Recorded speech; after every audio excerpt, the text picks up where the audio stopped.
Life After Prison. By Silence You.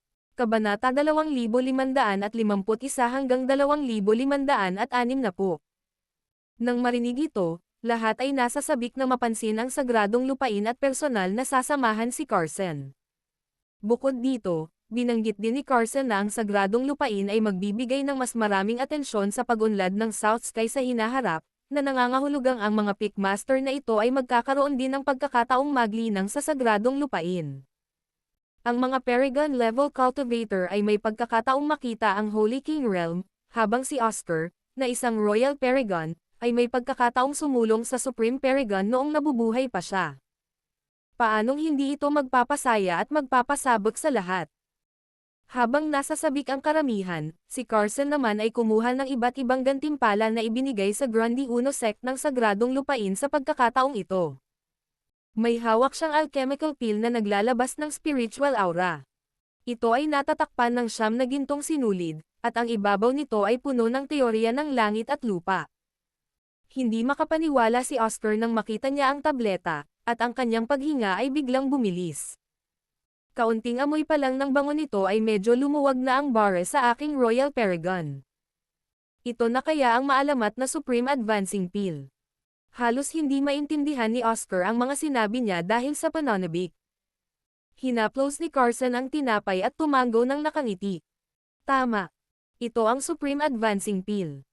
Ang tabletang ito ay gantimpala mula sa Supreme Lord para sa iyong pagsusumikap at dedikasyon. Sabi ni Carson habang inaabot ang tableta kay Oscar. Habang tinitingnan ang pagkakataong maging isang Supreme Paragon, medyo natigilan si Oscar. Hindi niya kailanman inakala na ang pagkakataong inaasam niya ay mapupunta sa kanyang mga kamay sa ganitong paraan. Sa malaking bulwagan, ang iba pang mga Pickmaster ay tumingin kay Oscar nang may inggit na nakaukit sa kanilang mga mukha. Ang Supreme Advancing Pill na ito ay isang napakahalagang spiritual pill para sa 9th grade, na makukuha lamang sa mga pangunahing sekta ng Middlebridge, at ang dami nito ay napakabihirang. Tumigil si Carson, pagkatapos ay nagpatuloy sa pagkuha ng iba't ibang mga mapagkukunan ng pagsasanay mula sa kanyang special ring. Sa isang iglap, ang buong bulwagan ay napuno ng nakasisilaw na mga ilaw, iba't ibang makinang na espiritual na enerhiya ang nakakalat sa paligid at nakasisilaw sa lahat. Naunawaan ng lahat na ang atensyon ng sagradong lupain sa Grundy Uno sect sa ganitong paraan ay dahil kay Severin.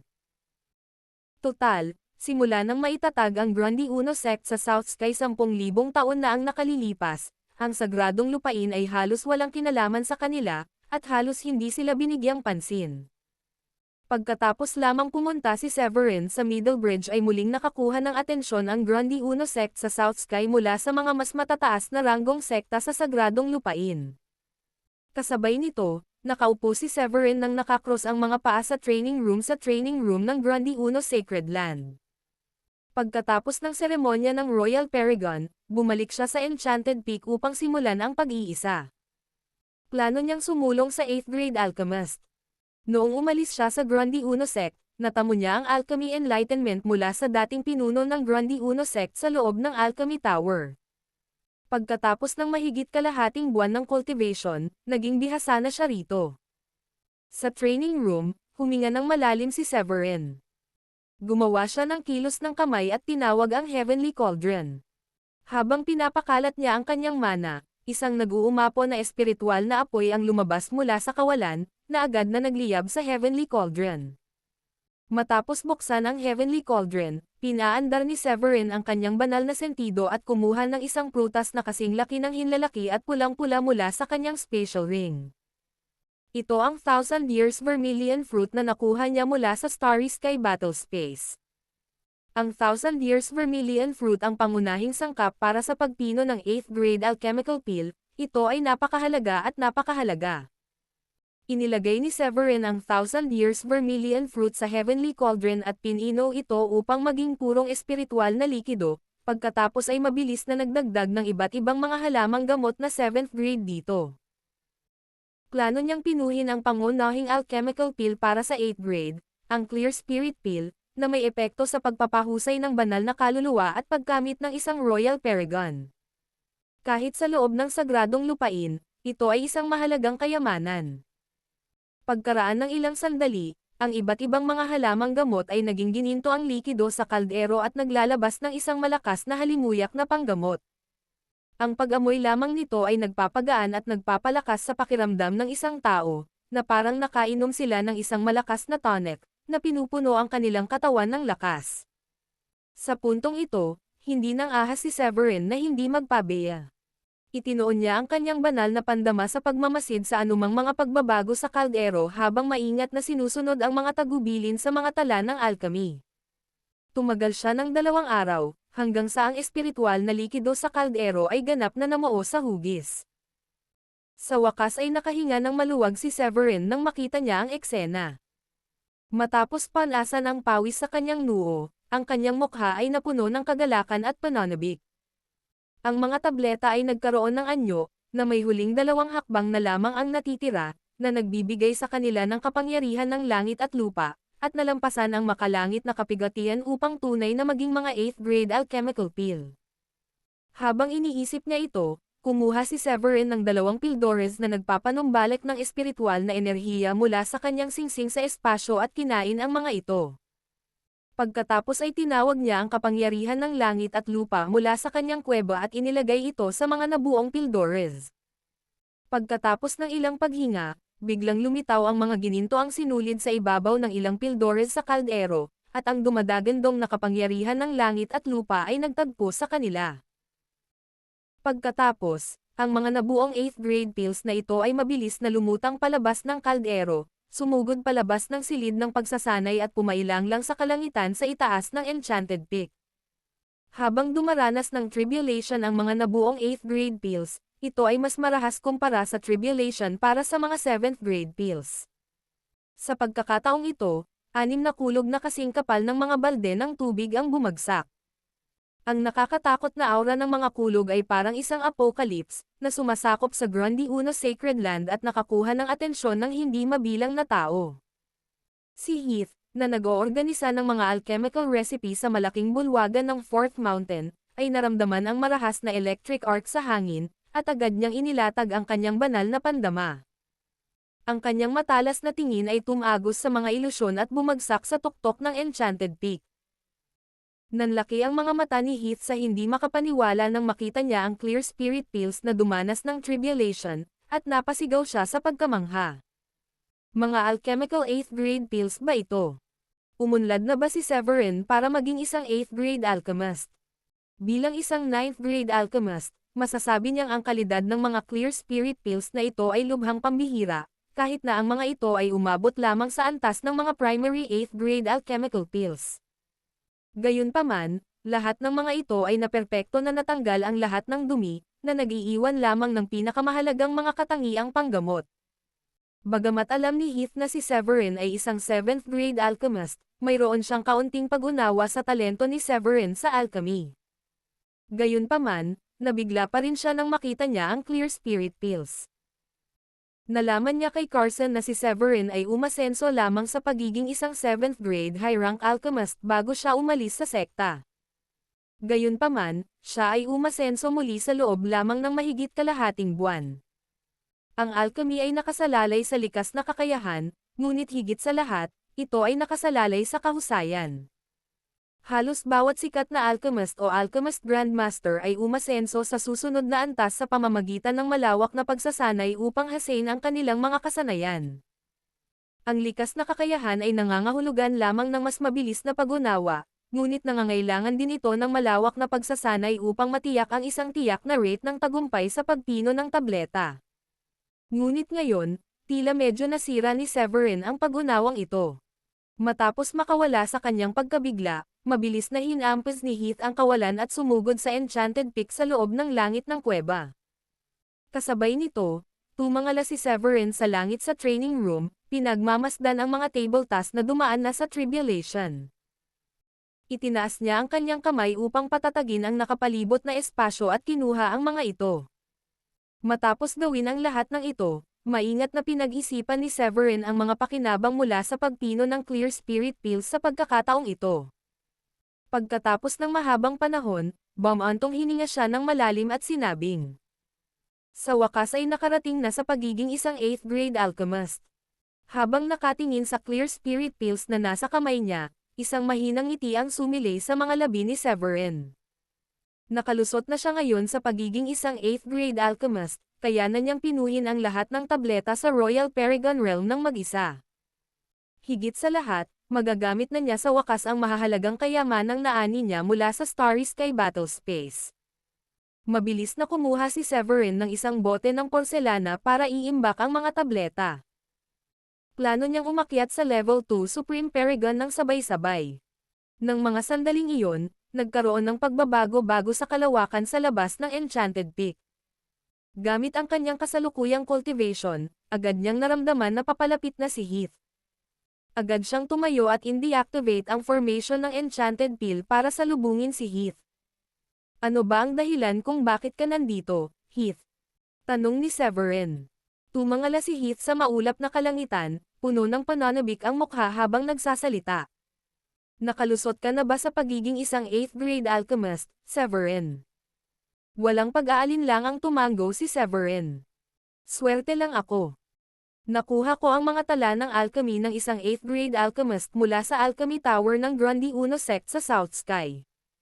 Nakikita ko, matapos malaman na si Severin ay dating nakakuha ng mga tala ng alchemy ng isang 8th grade alchemist, tumango si Heath. Hindi nakakapagtaka na mabilis siyang umunlad sa alchemy. Naalala niya na noong kakatanggap lang ni Carson kay Severin pabalik sa sagradong lupain, nabanggit niya na si Severin ay isa lamang 7th grade high-rank alchemist. Una sa lahat, mahirap makalusot sa pagiging isang 8th grade alchemist. Tanging ang mga may pambihirang talento lamang ang makakamit nito. Pangalawa, ang bilang ng 8th grade na mga halamang gamot sa Blue Realm ay napakakaunti. Ang isang alchemist ay karaniwang nangangailangan ng malawak na pagsasanay upang umunlad, na humantong sa katotohanan na wala pang 20 8th grade alchemist sa Blue Realm. Kung tungkol sa 9th grade alchemist, 3 lamang ang mga ito. Bagamat ang alchemy ay hindi nagbibigay ng nasa salat na mga natamo sa kapangyarihan tulad ng pagkamit, ang isang 8th grade alchemist ay tiyak na ituturing na isang VIP at aakit ng atensyon ng bawat pangunahing sagradong lupain. Sa totoo lang, naiinggit si Heath sa talento ni Severin sa alchemy. Noon, marami siyang pinagdaanan para matuto ng alchemy, at kahit dahil sa kakulangan ng mga 8th grade na halamang gamot sa Blue Realm, mahigit 100 taon siyang natigil sa pagiging 7th grade high-rank alchemist. Matapos masiguro ni Heath na si Severin ay nakaabante na sa pagiging isang 8th grade alchemist, ang gusto na lang niyang gawin ay ipaalam agad kay Amethyst. Umaasa siyang susundan siya ni Severin para matutunan ang kanyang mga kasanayan sa alchemy. Habang nasa isip ang mga kaisipang ito, agad na sinabi ni Heath. Patawarin mo muna ako sa ngayon. Pagkatapos magsalita, lumipad siya sa ere ng may pananabik, naging isang guhit ng liwanag ng bahaghari at naglaho sa kawalan. Ngumiti ng mapait si Severin pagkatapos umalis ni Heath. Paano niya hindi nakita ang dahilan ng pananabik ni Heath ngayon lang? Umiling siya at bumalik sa training room para ipagpatuloy ang kanyang pag-iisa. Kumuha siya ng clear spirit pill at isinubo ito sa kanyang bibig. Sa isang iglap, ang dalisay na kapangyarihang nakapagpapagaling ay naging isang dumadagandong na kapangyarihan ng langit at lupa at nagpakain sa kanyang buong katawan. Sa banal na kahulugan ni Severin, nakita niya ang kanyang panloob na mundo at lupa na nanginig sa isang malakas na dagandong, at pagkatapos, nagsimula itong lumawak. Ang buong panloob na mundo ay patuloy na lumawak, ang langit ay tumaas at ang lupa ay lumiyubog, ang Nine Heavens energy ay naging mga bundok at ilog, habang ang wicked energy ay naging tinunaw na lava. Sa ibabaw ng panloob na mundo, hindi mabilang na mga bituin ang nanikip at kumikinang ng may nakasisilaw na kinang. Habang bumabagsak ang mga bituing ito, nagiging malakas na ulan ang mga ito at nagbibigay sustansya sa lahat ng nabubuhay na bagay sa mundo. Bagamat nanatiling tiwangwang at tigang ang panloob na mundo, naniniwala si Severin na kapag narating na niya ang pinakamataas na Paragon, magsisimulang magpakita ng luntiang kulay ang panloob na mundo. Pinigilan niya ang kanyang pananabik at pinigilan ang kanyang hininga upang ituon ang lahat ng kanyang atensyon sa paglawak ng panloob na mundo. Pagkalipas ng kalahating buwan, lumitaw ang malakas na dagandong at malalakas na hangin sa Enchanted Peak. Iminulat ni Severin ang kanyang mga mata at dalawang sinag ng liwanag ang kumislap sa kanyang mga mata. Ang mar-angel na aura ng isang level 3 Royal Paragon ay sumabog mula sa kanya, na niyanig ang buong Enchanted Peak. Matapos mawala ang mga sinag ng liwanag, huminga siya ng malalim. Ang hininga ay sumipol sa hangin na parang isang dragon at binasag ang kawalan sa loob ng ilang yarda na parang isang mabangis na latigo. Hindi mabilang na mga elemento at Nine Heavens Gale ang agad na nalipol. Casual na itinaas ni Severin ang kanyang kamay nang makita niya ang tanawin, at ang mar-angel na kapangyarihan ng langit at lupa ay sumugod patungo sa sirang kawalan at inayos ito. Matapos makumplito ang mga gawaing ito, sinuri ni Severin ang kanyang katawan. Pagkatapos ng kalahating buwan ng pag-iisa at pagsasanay, naubos na niya ang lahat ng Clear Spirit Pills, at sa wakas ay nakarating na siya sa level 3 Royal Paragon. Ang mas ikinatuwa pa niya ay ang paglawak ng inner world ng mahigit 3 beses kumpara dati. Ito ay maihahambing sa lihim na kaharian na binuksan ni Severin noon, na sumasaklaw sa halos 1,000 kilometro ang diametro. Sinuri ni Severin ang panloob na mundo gamit ang kanyang banal na pandama. Nakakita siya ng isang bowl ang apoy na kasing laki ng disk sa itaas ng panloob na mundo, nilalamon ang liwanag ng araw, buwan, at mga bituin, pati na rin ang kapangyarihan ng langit at lupa. Mayroon ding isang planeta na natatakpan ng isang patong ng malabong liwanag ng buwan. Sa ilalim ng basbas ng hindi mabilang na kapangyarihan ng langit at lupa, ang hindi mabilang na mga bituin ay aktwal na nakapag-ebolusyon ng mga pangunahing kaalaman ng araw at buwan, na siyang ikinagulat at ikinatuwa ni Severin. Nang magkaroon ng araw at buwan sa panloob na mundo, nangangahulugan ito na lumitaw na ang mga pangunahing kaalaman ng dalawang patakaran. Mabuti na lang at mabibigyan nito si Severin ng malawak na hanay ng mga pagpipilian kapag umakyat siya sa immortalidad sa hinaharap.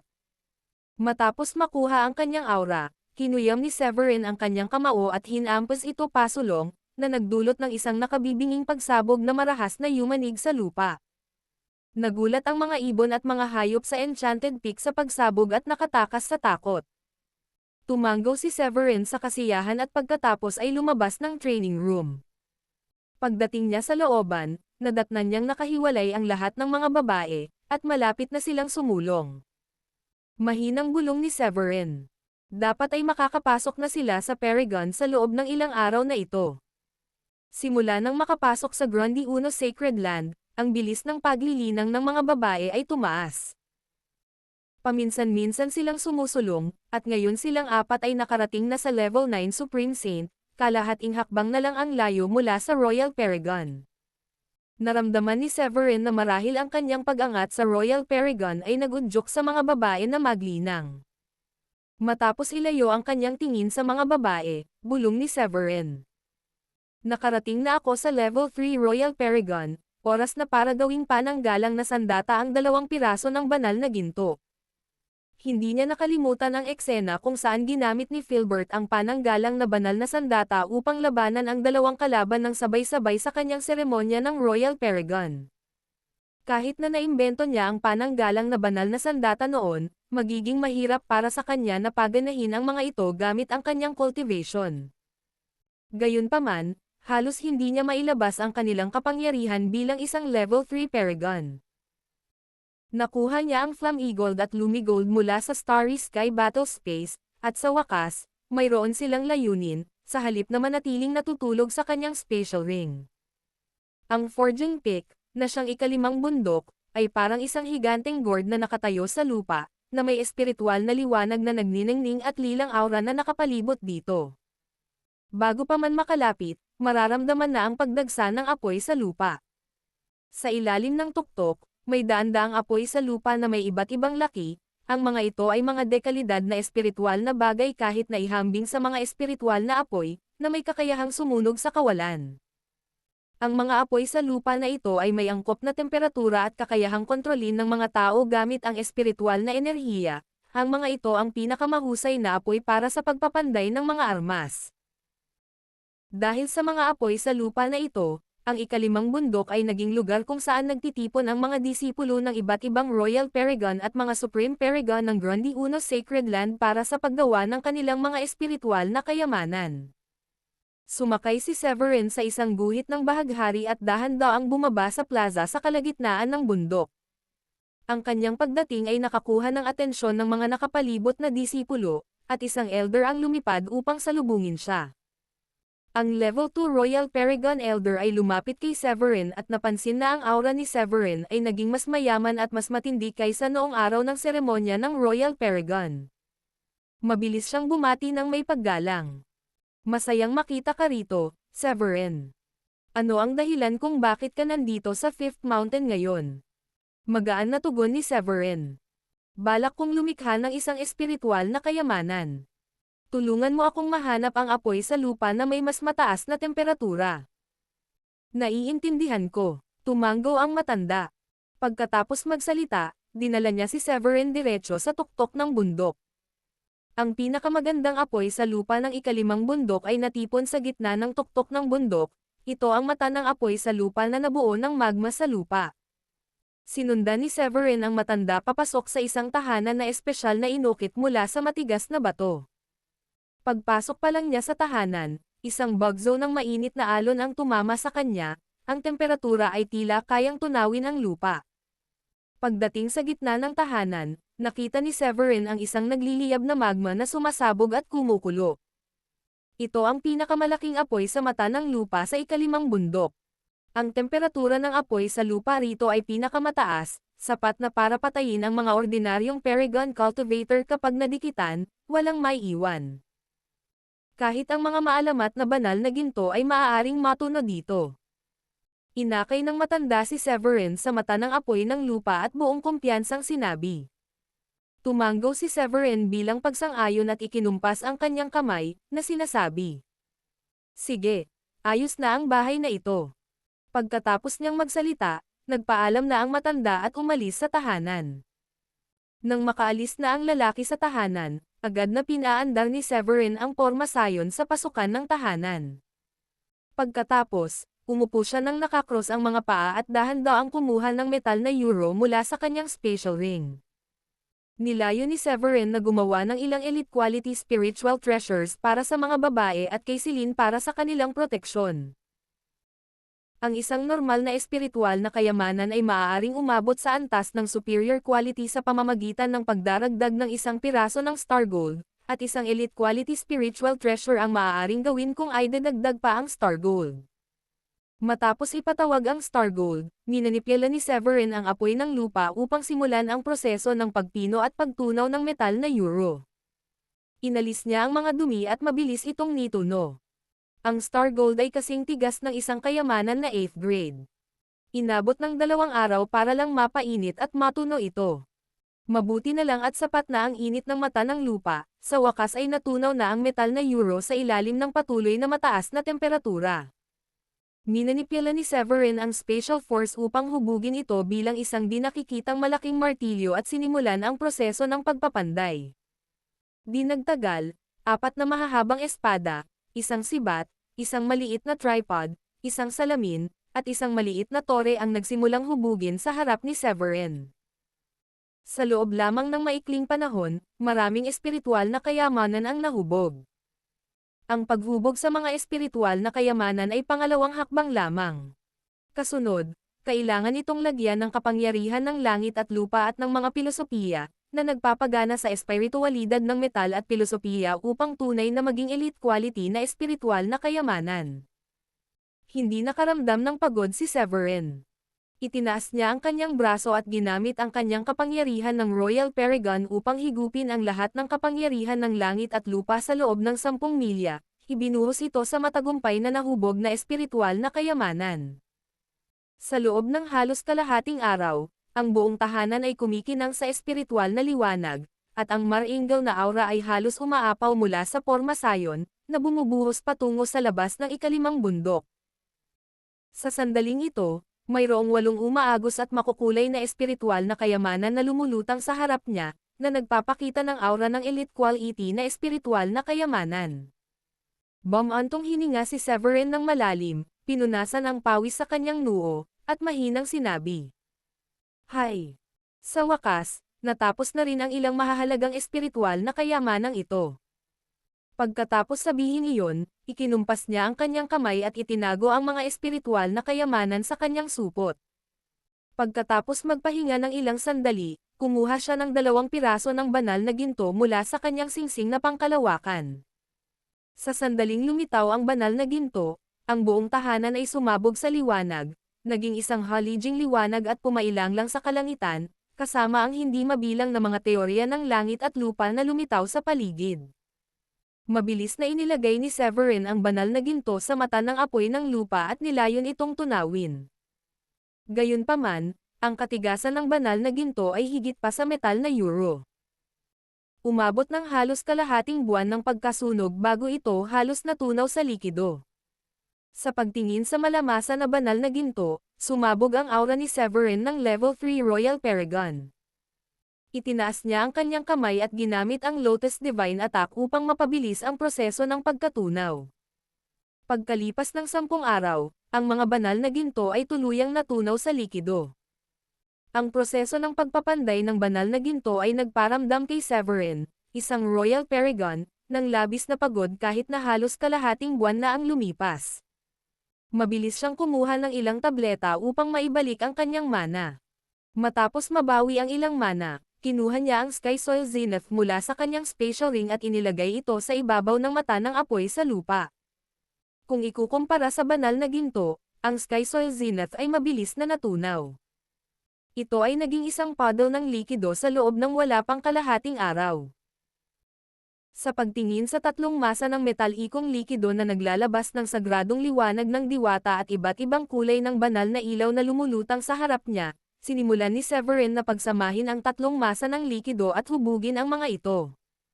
Marahil dahil na-activate niya ang Transcendent Sword Heart ilang araw na ang nakalipas, ang pag-unawa ni Severin sa swordsmanship ay lubos na bumuti. Kaya, nagpasya siyang gawing isang espiritual na kayamanan ang banal na ginto. Habang nagsasama-sama ang 3 masa ng metalikong likido, minanipula ni Severin ang makapangyarihang mana upang mabilis na hubugin ang mga ito, at sa wakas, isang modelo ng isang 7 talampakang haba na embryo ng espada ang lumitaw sa kanyang paningin. Sundin ang aking utos, ang kapangyarihan ng langit at lupa. Nang dumating ang tamang tiyempo, tuluyang sumabog ang aura ni Severin. Kinurot niya ang kanyang mga daliri, agad na sinipsip ang lahat ng kapangyarihan ng langit at lupa sa loob ng libu-libong milya sa paligid ng ika-5 bundok. Kasabay ng pagbuhos ng malaking kapangyarihan ng langit at lupa, unti-unting nagsimulang maglabas ang embryo ng espada ng napakagandang gininto ang liwanag, tulad ng isang dakilang araw sa kalangitan, nakasisilaw at kahanga-hanga. Tila ba ang maringal na aura ng langit at lupa ay bumaba sa tahanan. Kahit na may kasalukuyang cultivation si Severin bilang isang Royal Paragon, nakaramdam pa rin siya ng palpitation nang harapin ang embryo ng espada na ito. Pagkalipas ng 7 araw, ang embryo ng espada, na naglalabas ng gininto ang liwanag, ay sa wakas ay natapos na ang pagpapanday. Maraming pilosopiya ang dumadaloy sa malamig at maliwanag nitong katawan ng espada. Bagamat hindi pa ito nakakalampas sa kapigatian, nakakatakot pa rin ito. Matapos magtagpo ang gininto ang liwanag, biglang nanginig ang embryo ng espada. Sumisid ito sa hangin at umalis. Pinalawak ni Severin ang kanyang banal na pakiramdam habang nakikita niya ang eksena, at nakita niya ang isang madilim na ulap na natipon sa kalangitan sa itaas ng ika-5 bundok. Mabilis siyang tumayo at pinatay ang pormasayon ng tirahan, at sinundan ang embryo ng espada sa kalangitan. Hanggat malalampasan nito ang kapigatian, ang embryo ng espadang ito ay tunay na magiging isang pananggalang na banal na sandata. Pumaitaas si Severin sa ere at lumutang palabas ng tirahan patungo sa ere. Pagkalabas niya, ang langit sa itaas ay natakpan ng maitim na ulap, at kulog at kidlat na kumikislap. Ang embryo ng espada sa kanyang kamay ay tila ipinanganak na may karunungan. Sa isang iglap, lumipad ito palabas ng kanyang kamay at lumipad patungo sa langit. Nang lumitaw ang embryo ng espada, ang langit ay agad na natakpan ng makakapal na maitim na ulap. Sa isang iglap, isang malakas na hangin ang umihip, na nagbigay ng nakakasikal na pakiramdam, na parang handa itong sirain ang sagradong lupain. Ang marahas na kulog ay umalangaw-ngaw na parang malalakas na tunog ng tambol, na umalangaw-ngaw sa buong sagradong lupain. Sa sandaling ito, lahat ay tumangala sa langit at umalangaw-ngaw ang hindi mabilang na mga bulalas. Anong nangyayari? Bakit biglang nagbago ang langit? Tingnan mo, parang may mahabang espadang lumilipad sa mga ulap. Mukhang nanggagaling ito sa direksyon ng ikalimang bundok. Mayroon kayang elder na nakagawa ng isang banal na sandata. Kung ikukumpara sa pagkamangha ng mga disipulo, malaki ang ipinagbago ng ekspresyon ni Carson nang makita niya ang kababalaghan sa kalangitan. Ang nakakatakot na aura na nagmumula sa embryo ng espada ay nagpakirot sa kanyang anit. Ang pagkakalantad ni Carson ay hindi maihahambing sa mga disipulong iyon. Para sa kanya, tanging ang pananggalang na banal na sandata lamang ang makakapagpakiret sa kanyang anit. Ito ba ang pananggalang na banal na sandata na dumaranas ng kapigatian? Nang makabawi mula sa kanyang pagkamangha, hindi napigilan ni Carson ang paghinga ng malamig. Maliban sa maliit na pagoda na nakalagay sa imbakan ng kayamanan ng sekta, lahat ng mga Royal Paragon ay gumagamit ng mga elite quality na espiritual na kayamanan. Dahil ang mga materyales na ginamit sa paggawa ng proteksyon na banal na sandata, ang banal na ginto, ay napakabihirang sa buong Blue Realm at napakahalaga. Ang banal na ginto ay ang espiritual na enerhiya na tumagas mula sa portal habang umaakyat ang mga naunang ascendant. Ang banal na ginto sa Blue Realm ay napakabihirang kaya kahit ang mga kalahating immortal na elder ay hinanggad ito. Tanging ang 9 na dakilang sagradong lupain at ang 8 dakilang angkan ang nagtataglay ng proteksyon na banal na sandata. Kaya naman laking gulat ni Carson nang makita niya ang embryo ng espada sa kalangitan na natatakpan ng maitim na ulap at naramdaman ang aura na nagmumula rito. Hindi lamang siya, kundi pati na rin si Amethyst, ay agad na naalerto. Ang pananggalang na banal na sandata. Nakagawa na ba ang aking sagradong lupain ng isa pa? Hindi makapaniwala si Amethyst. Ang banal na ginto ay isang bagay na hindi madaling makuha. Kahit ang isang mighty supreme paragon na tulad niya ay hindi ito makukuha mula sa kawalan. Pagkatapos ng isang sandali ng pananabik, mabilis na tumayo si Amethyst. Hinampis niya ang kawalan at lumabas sa langit ng kuweba, pagkatapos ay naging isang agos ng puting liwanag at dumiretso sa ikalimang bundok. Kasabay nito sa pinakamataas na bundok sa langit ng kuweba, ang mga ulap at hamog ay gamulong, at ang puting hamog ay umapaw na parang dagat. Sa tuktok ng bundok, isang maliit na pavilion ang umihip na may kaunting tumataas na berdeng usok, na may epekto sa pagpapakalma ng isip at pagpapalusog ng kaluluwa. Si Adrian ay nakaupo nang nakakros ang mga paa sa ilalim ng pavilion. Ang berdeng usok ay dumaloy sa kanyang katawan kasunod ng kanyang paghinga. Ang kanyang aura ay tumataas sa bawat paghinga. Bigla, iminulat ni Adrian ang kanyang mga mata. Ang kanyang maulap na mga mata ay sumabog sa kinang at tumagos sa kawalan. Malinaw niyang nakikita ang embryo ng espada na dumaranas ng paghihirap sa loob ng madilim na ulap. Habang nakikita niya ang eksena, ang mukha ni Adrian ay nagpakita ng kakaibang ekspresyon. Sinulyapan niya si Severin sa kalangitan sa itaas ng ikalimang bundok at mamulong sa kanyang sarili. Ang pananggalang na banal na sandata. Ang batang ito ay may pambihirang swerte. Mayroon siyang 2 uri ng banal na ginto na maaaring gamiting pananggalang na banal na sandata. Matagal nang nalampasan ng lakas ni Adrian ang level 9 Supreme Paragon. Kalahating hakbang na lang ang layo niya para maging isang immortal. Malinaw niyang nakikita ang mga materyales ng embryo ng espada. Sa totoo lang, medyo nainggit siya kay Severin. Gaano ba siya kaswert na matagpuan ang 2 banal na gintong ito at nakalimutan ang mga ito bilang isang pananggalang na banal na sandata? Pagkatapos ng sandaling katahimikan, umiling si Adrian na may mapait na ngiti. Nakita niya si Amethyst, nakakadaan lang sa kawalan at nagmamadaling patungo sa ikalimang bundok, at agad na nakipag-ugnayan dito sa pamamagitan ng mga banal na pandama. Amethyst, tulungan mo si Severin at hayaan mong malampasan ng maayos ng pananggalang na banal na sandatang ito ang kapigatian nito. Nabigla si Amethyst nang marinig ang mensahe. Ito ba ang pananggalang na banal na sandata ni Severin? Napakabihira nito sa buong Blue Realm, at tanging ang mga matataas na puwersa tulad ng mga dakilang sagradong lupain at mga dakilang angkan lamang ang nagmamay-ari nito. Ngunit ngayon, sinabi na sa kanya ni Adrian na ang pananggalang na banal na sandata na sumailalim sa kapigatian ay ginawa ni Severin, nakakaakyat lang sa Royal Paragon. Paano siyang hindi magugulat? Ngunit sa kabila ng kanyang pagkamangha, si Amethyst ay napakamatalino pa rin. Agad siyang sumugod patungo sa ikalimang bundok. Isa si Severin sa kanila. Sa pagdaragdag ng isang pananggalang na banal na sandata, ang kanilang lakas ay malamang na tumaas ng malaki. Si Amethyst ay naging isang bahaghari na liwanag at nakarating sa harap ni Severin sa ikalimang bundok. Nang makita ni Amethyst si Severin, mapait siyang ngumiti at sinabing, "Bakit ka gumawa ng pananggalang na banal na sandata ng walang imak, Severin? Kung hindi lang dahil sa mensahe ni matandang Adrian, iisipin ko na sinasalakay tayo ng sagradong lupain."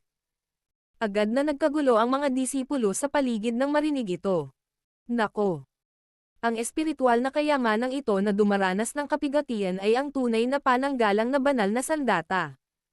Mas mahalaga, kay Severin yan. Nako, kaka-level up niya lang sa Royal Paragon, at hawak na niya ang protective divine weapon. Mas malaki talaga ang agwat sa pagitan ng mga tao kaysa sa pagitan ng mga baboy. Wala pa rin akong disenteng elite quality spiritual treasure. Hindi lamang ang mga disipulo ang nagulat at, sa kanilang kaguluhan, kundi pati na rin ang mga elder na Royal Paragon na nagmamadaling lumapit ay nagulat nang marinig ang balitang ito.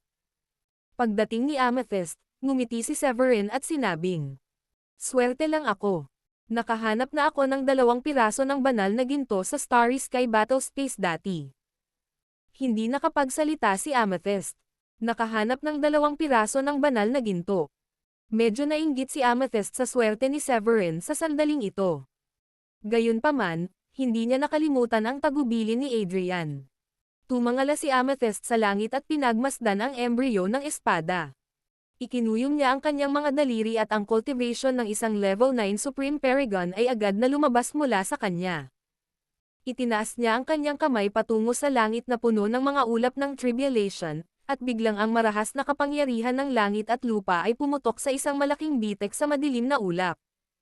Gamit lamang ang 2 o 3 palad, pinalayas ni Amethyst ang mahigit kalahati ng madilim na ulap sa kalangitan, na ginawang wala pang 100 yarda ang 10,000 yarda ng madilim na ulap. Ang lakas ng kulog sa langit na tumatama mula sa madilim na ulap ay nagsimulang hamina rin ng paunti-unti. Pagkalipas ng halos 15 minuto, ang mga sinag ng liwanag ay pumailang lang sa kalangitan, kasabay ng isang umuugong na sigaw ng espada sa kalangitan. Ang natatanging kapangyarihan ng proteksyon na banal na sandata ay dumaan sa 10,000 yarda. Kaunting pahiwatig lamang nito ay lumikha ng isang nakakatakot na swordwheel na Sam-Iris sa kawalan at pumutol sa kalangitan na parang papel. Nang mawala ang banal na liwanag at maladyos na estatwa, nagpakita ito ng isang 7 talampakang espada, na naglalabas ng malamig at matalas na liwanag sa buong katawan nito. May mga karakter na parang salita ang lumitaw malapit sa hawakan ng espada, Loren Divine Blade. Itinaas ni Severin ang kanyang kamay at tinawag pabalik ang Loren Divine Blade. Maingat niya itong sinuri at malinaw niyang naramdaman na ang kanyang isip at ang sandata ay nagsanib, na nagbibigay sa kanya ng pakiramdam ng kinis at kontrol na parang isang karugtong ng kanyang katawan. Ang mas ikinatuwa niya ay ang Loren Divine Blade, marahil dahil personal niya itong ginawa, ay tila angkop na angkop para sa kanya. Sinubukan niyang maglagay ng napakaraming mana dito, ang Divine Blade ay agad na sumabog ng may nakakatakot na kapangyarihan, na naging dahilan upang ang espasyo sa harap nito ay maging kasing babasagin ng papel. Hindi napigilan ni Severin ang buntong hininga. Napakagandang kayamanan. Gamit ang Loren Divine Blade bilang kanyang pananggalang na banal na sandata, naramdaman ni Severin na kaya niyang patayin ang isang level 6 Paragon. Bagamat talagang hindi kapanipaniwala ito laban sa 3 maliliit na antas, paano maihahambing ang kapangyarihan ng Loren Divine Blade sa mga ordinaryong elite quality spiritual treasures? Dahil sa ganitong kayamanan na nagpoprotekta sa kanya, maaari siyang pumunta kahit saan nang walang takot. Tila nararamdaman ng Divine Blade ang saya ng kanyang amo. Kumikinang ito ng may katalinuhan, at bahagyang nanginig ang katawan nito na parang isang masayang bata. Naiinggit si Amethyst sa tabi niya. Binabati kita, Severin. Gamit lamang ang cultivation ng isang level 3 Royal Paragon, mayroon ka ng protective divine weapon, na ikinaiinggit namin. Total, wala pang 20 ang bilang ng mga nasa buong Blue Realm. Kahit si Amethyst, isang makapangyarihang Supreme Paragon at pinuno ng sekta, ay maaari lamang humiling na gamitin ito sa panahon ng kagipitan para sa sekta. Ngumisi si Severin sa mga salita ni Amethyst ngunit hindi na siya sumabat. Matapos ikalat ang natitirang kalahati ng maitim na ulap sa kalangitan, sinabi ni Severin kay Amethyst.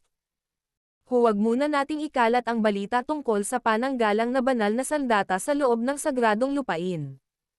Ang espadang ito ang maaaring maging trump card ko. Bubuksan ang Eastern Sea Secret Realm pagkalipas ng ilang araw, at plano ni Severin na tuklasin ito. Ang Eastern Sea Secret Realm ay isang pamana na iniwan ng Green Emperor bago pa man siya umakyat sa trono. Siya ang unang immortal na tao at ang nagtatag ng kasalukuyang mga pamamaraan ng cultivation sa mundo. Wala itong kapantay kumpara sa mga makasaysayang labi ni na Green Emperor at Starry Sky Battle Space. Kakasulong lang ni Severin sa Royal Paragon at hindi pa nakagawa ng tagumpay sa Level 5 Royal Paragon, natugunan niya ang mga kondisyon para makapasok sa Eastern Sea Secret Realm. Nang malaman ni Amethyst na plano ni Severin na lumahok sa Eastern Sea Secret Realm, hindi niya maiwasang mapangiti ng mapait. Napag-usapan na niya kay Carson ang tungkol sa Eastern Sea Secret Realm dati. Nag-aalala pa nga sila na baka si Severin ay habulin ng iba't ibang puwersa kung papasok siya rito. Ngayon ay tila hindi na kailangan ang kanilang mga pag-aalala. Sa basbas ng pananggalang na banal na sandata, ang lakas ng pakikipaglaban ni Severin ay tumaas ng ilang beses. Masasabing hindi siya matatalo sa parehong antas, at kaya pa niyang kontrahin ang mga Paragon na mas mataas ang antas. Hinaplos ni Amethyst ang kanyang balbas at humajijek. Hahaha. Bilisan mo bumalik sa Enchanted Peak para pinuhin ang pananggalang na banal na sandatang ito, Severin. Pagkatapos sabihin iyon, tumalikod si Amethyst at lumipad sa kalangitan, naglaho sa paningin ni Severin. Pumunta siya sa ikalimang bundok upang harangan ang balita. Ang balita tungkol sa pagkuha ni Severin ng pananggalang na banal na sandata ay hindi maaaring lumabas bago siya pumasok sa Eastern Sea Secret Realm. Hindi lamang ito nauugnay sa paggalugad ni Severin sa Secret Realm kundi pati na rin sa Grundy Uno Sacred Land. Ang ibang mga Sacred Land ay may pinakamaraming isang pananggalang na banal na sandata, ngunit ngayon ang Grundy Uno Sacred Land ay mayroon ng 2. Sa mga kritikal na sandali, ito ay magiging isang makapangyarihang sandata upang kontrahin ang mas malalakas na kalaban. Nang makita ang nawawalang figure ni Amethyst, ngumiti si Severin. Tumalikod siya at hinalughog ang espasyo, bumalik sa kanyang tahanan. Pagkatapos bumalik sa Enchanted Peak, agad niyang dinala ang pananggalang na banal na sandata sa training room at sinimulan itong pinuhin. Ang Loren Divine Blade ay ginawa mismo ni Severin. Ang bilis ng pagpino nito ay hindi inaasahang mabilis. Sa loob ng wala pang 2 araw, ganap niyang napino ang Loren Divine Blade, at ang blade ay lumipad sa kanyang panloob na mundo ng may kagalakan. Halos sumabog ang panloob na mundo ni Severin dahil sa nakakatakot na aura ng pananggalang na banal na sandata. Ngunit sa kabutihang palad, naging maayos naman ang lahat sa huli. Gamit ang Loren Divine Blade na ito, hindi ako natatakot na makaharap ang isang level 6 Royal Paragon. Binawi niya ang kanyang banal na pandama mula sa pagmamasid sa kanyang katawan at ngumiti. Pagkatapos ng ilang sandali ng pagmumuni-muni, tumayo siya at lumabas ng training room. Pagdating niya sa courtyard, isang marahas na shockwave ang biglang kumalat mula sa nakapalibot na lugar. Mabilis na lumingon si Severin at tumingin sa tahanan ni Dayan at ng iba pa. Gaya ng inaasahan, isang malaking alimpuyo ng espiritual na enerhiya ang lumitaw sa itaas ng tahanan ni Dayan sa sandaling ito, kasabay ng malakas na hangin na dumadaloy, at isang mahinang aura ng isang Paragon ang lumabas mula sa tahanan. Walang duda, si Dayan ay naging isang Paragon na. Tuwang-tuwa si Severin at napasigaw. Hahaha. Di inaasahang dobleng kaligayahan. Tumingin siya sa mga tahanan ng iba pang mga babae pagkatapos. Tulad ng kay Dayan, mayroon ding malalaking spiral ng espiritual na enerhiya na lumulutang sa itaas ng kanilang mga tahanan, na may nakakatakot na mga kidlat na nagmumula sa kanila. Kasabay ng sunod-sunod na mga kidlat, ang 4 na babae ay lumipad palabas ng kanilang mga tahanan at dumating sa himpapawid upang harapin ang mga makalangit na kapigatian. Ang madilim na ulap ay naglaho pagkaraan ng ilang sandali. Ang 4 na babae na nakapasa sa kapigatian ng kidlat ay nakarating na sa mga Paragon. Mabilis silang lumipad nang makita nila si Severin sa looban. Tumawa ng malakas si Severin at sinabing, "Ha. Binabati ko kayong lahat sa pag-akyat sa Paragon. Dapat tayong magdiwang." Tuwang-tuwa si Dayan, na siyang unang lumapag sa harap niya. Kinagat niya ang mga labi at buong pagmamalaking sinabi, "Siyempre, sa wakas ay nakarating na rin ako sa Paragon pagkatapos ng isang buwang pag-iisa. Kailangan nating magdiwang ng sigurado." Nakasunod si Gilda. Nakasuot siya ng puti at mukhang isang diwatang bumababa mula sa kalangitan, hindi pa naaapektuhan ng mundo ng mga mortal. Tuwang-tuwa siyang sumulyap. Sa wakas, naramdaman niya na hindi ganoon kalaki ang pagitan nila ni Severin dahil sa pagsulong na ito. Hinahabol sila ni Sheila at Sofia. Mabilis silang tumakbo patungo kay Severin pagkatapos lumapag. "Hayaan mong ako mismo ang mag-ihaw para sa inyong lahat ngayon," sabi ni Severin. Tumayo siya kaagad pagkatapos niyang magsalita. Mabuti na lang at may dala siyang iba't ibang uri ng pampalasa nang umalis siya sa Sky Blue Sect. Nang gabing iyon, kumain silang 5 ng barbecue sa tabi ng siga, nagyayakapan, itinaas ang kanilang mga tasa sa maliwanag na buwan, at ang kanilang mga anino ay nagsasama-sama. Pagkatapos ng ilang araw ng walang inaalala at lasing na mga araw, pinangunahan ni Severin ang mga babae patungo sa unang bundok. Ang mga karwahe na aalis patungong Eastern Sea. Si Jack Leroy, isang elder ng Holy King Realm, ang nagmamaneho ng karwahe. Siya ay maitim ang balat at hindi matangkad. Nang makita niya ang pagdating ni Severin, agad siyang bumati. Pagbati, "Severin. Sige, casual lang, alis na tayo." Tumanggo si Severin at mahinahong sinabi, 2 araw na lang ang natitira bago magbukas ang Eastern Sea Secret Realm. Kailangan niyang makarating sa Eastern Sea City ng maaga. Ang kasalukuyang alkalde ng Eastern Sea City ay isang dating disipulo ng Grundy Uno Sacred Land, kaya ang Eastern Sea City ay maituturing ding teritoryo ng Grundy Uno Sacred Land. Matapos sumakay sina Severin at ang iba pa sa karwahe, ginawa ni Jack ang karwahe na isang agos ng liwanag at nilisan ang Grundy Uno Sacred Land. Habang pinapanood si Severin at ang iba pa na paalis, si Amethyst sa unang bundok ay nagpadala ng isang banal na mensahe kay Carson na nasa tabi niya ng may pag-aalala. "Baka kailangan kitang abalahin para protektahan sila sa pagkakataong ito, Carson." Tumawa ng malakas si Carson. "Walang problema. Isang karangalan ang maging tagapagtanggol ni Severin." Pagkatapos niyang sabihin iyon, naging isang anino na lamang siya at umalis sa pamamagitan ng pagwasak sa kawalan.